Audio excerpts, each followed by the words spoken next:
Aaron Swartz was one of the most innovative people there is in the new media, and he had done some great work building the RSS standard. He had done work architecting Creative Commons. He was one of the founders of Reddit. Now, some people get into technical definitions of who's a founder, but he was there in the beginning. He had done some work in liberating public records, building a free public library. He'd worked with Change Congress, Fix Congress First, Root Strikers, Demand Progress, Progressive Change Campaign Committee, etc. By all accounts, an incredibly smart kid, some would say justifiably so, a genius. Now, he just committed suicide at the age of 26. Why did he do so? Of course, now you can go with the standard explanations of depression, etc. But the reality is, his family says, his friends say, and what he was concerned about before he killed himself was an enormous federal investigation where he was charged with at least 13 felony counts and could have served up to 50 years in prison. My God, what did he do to deserve that kind of punishment? Well, he went into, if the government's case is correct, and we'll never know, he went into a closet at MIT and plugged his laptop into it, downloaded academic papers from this thing called JSTOR. Now, this was such a grievous act that JSTOR said, we will not pursue criminal charges. In other words, not a big deal. Furthermore, they said, we will not even pursue civil charges. It's not that big a deal. It's not that important. Now, the government said, nope, we think that this deserves at least 50 years. We're going to charge him with violating the Computer Fraud and Abuse Act. Now, did he do something criminal? Well, when the government explains its case, they explain that he violated the use of terms for the service that he was getting access to. So wait a minute. Now look, it all gets complicated in terms of the technical details, etc. But you have to understand something. He didn't even necessarily break the law. They say our interpretation of this law is that if you violate the terms of service of anything that you have a contract with, we can put you in jail. It's a felony.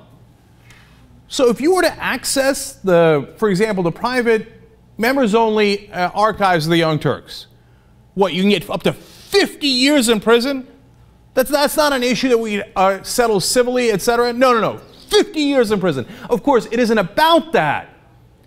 It's about protecting the large institutional players. It's about going after people like Aaron Swartz because the government can't control them, and the government doesn't have a monopoly on what they're good at, which is computers. They've got a monopoly on air power. They've got a monopoly on naval power. They've got a monopoly on all other weapons. But these guys who know about computers and can break into things, it scares them to death. That's why they're going so hard after Bradley Manning. That's why they're behind the scenes pursuing Julian Assange. That's why they went after Aaron Swartz with this nuclear weapon charge. 50 years in prison. Are you kidding me? Now look, there's an argument to be made that he might have violated copyright law. If you believe the government's case. Copyright law, 50 years? That's absurd. There's an argument to be made that he was a digital trespasser, and we're searching for arguments here for the government's case. You know what a real charge is for digital trespassing? A $100 fine and up to 30 days in prison. He faced up to $1 million fine and 50 years in prison. This is grotesque. And what happened? He had built up a fortune because of his work at Reddit, etc. Fortune depleted, trying to fight the government.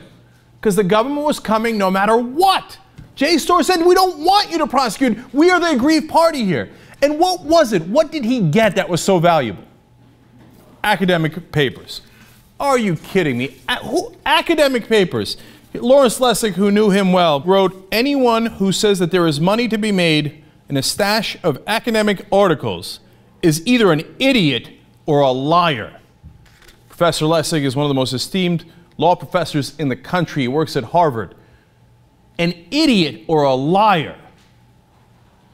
And they went after him anyway. Academic papers, what was he going to do? Make a fortune off of that? No. He was doing it on a cause that he believed in. He thought that these were academic papers that should be, if you believe the government's case again, should be shared with the public. Now look, there's a good case to be made that, hey, look, it takes a lot of effort to put it into JSTOR and that they should be properly compensated for that, and you can't just take that and make it a public record. Fair, okay. You can have a case over that that is proportional, but this is nowhere near proportional.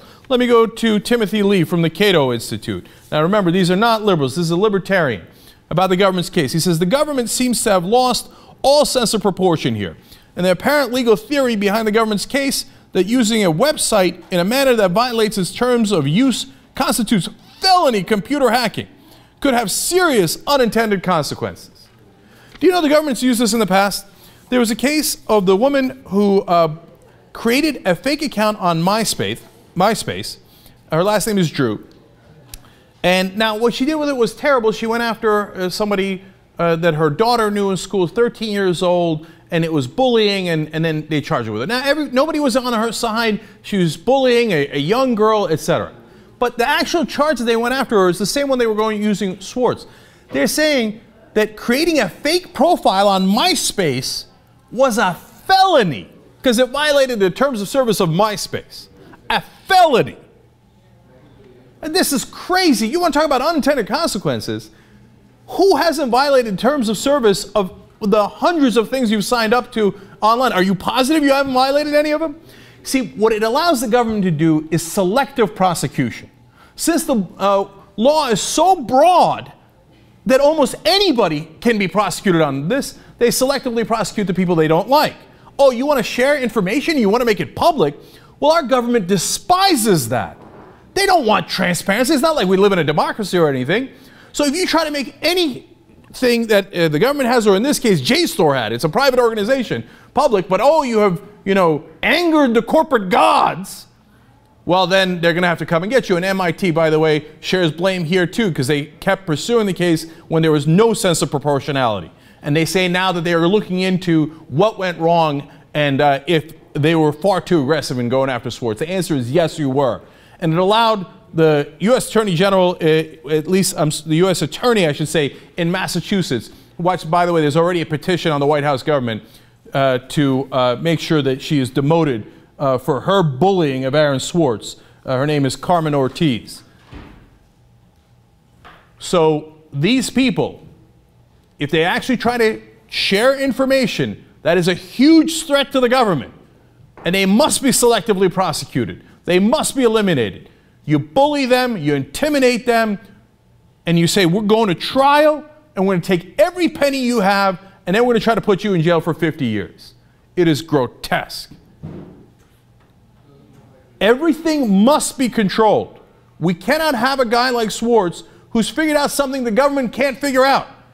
Oh my God, the hackers are the most dangerous people in the world because they have a power, in a sense, a weapon the government does not have, and that is why the government is jealous of it and will try to do everything, no matter how unproportional it is, to try to stamp it out. So the Obama administration, of course, which is progressive, right, and democratic and brought us change, how do they respond to perhaps amending this law, which is what everybody's calling for today, because it is so broad and can be used for so many different purposes, as I explained here in this case, for selective prosecution? Well, Richard Downing, the Deputy Secretary-Chief of Computer Crime and Intellectual Property, says removing parts of the law could make it difficult or impossible to deter and punish serious threats from malicious insiders. So the answer is no. We will not change the law. We will not amend the law. We will use it to crush our own citizens. That's the government we have, because they're not really our government. They're the government of, by, and for corporate interests.